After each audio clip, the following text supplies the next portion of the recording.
আমার রায় চলতেছে, আমার আগ্রহমান আছে, আমার এটি মানতেছে না, তারা আমার কাগজই দেখতেছে না।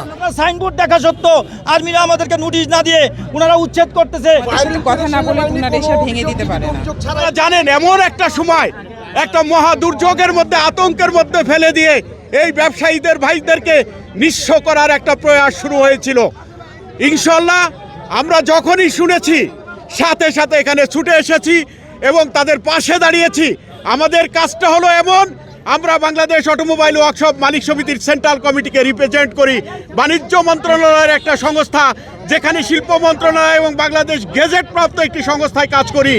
দেখেন আপনারা এখানে ফার্স্ট 7,000-এর লোক, 7,000 ওয়ার্কশপ মালিক, 170টা ওয়ার্কশপ মালিক, 7,000 পরিবার এখানে আজকে এটার উপর নির্ভরশীল।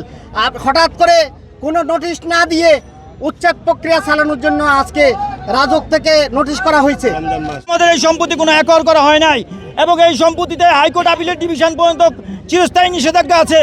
এই নিষেধাজ্ঞা বহাল আছে, তাদের বিরুদ্ধে একাধিক মামলা আছে।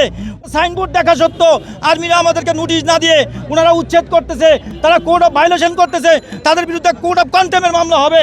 আদালতে কেস চলছে, আমাদের সব ডকুমেন্টস আছে, ওনারা আমাদেরকে দেখবে, আমাদের সাথে কথা বলবে, তারপরেই তো ওনারা হচ্ছে এখানে একটা ব্যবস্থা নেবে। আমাদের সাথে কথা না বলে ওনারা এসে ভেঙে দিতে পারে না।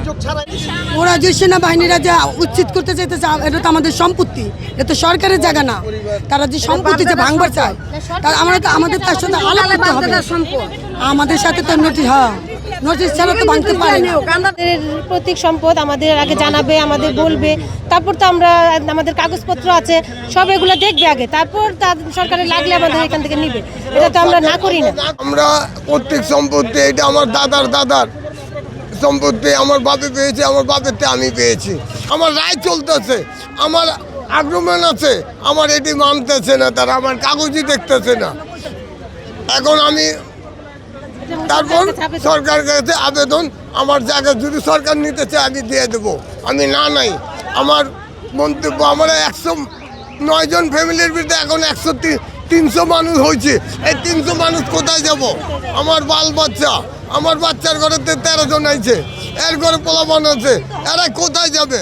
এইটার উপরে হইলে আমাদের একটা ডিমান্ড, এই ডিমান্ডটাকে আমাদেরকে নষ্ট করতেছে।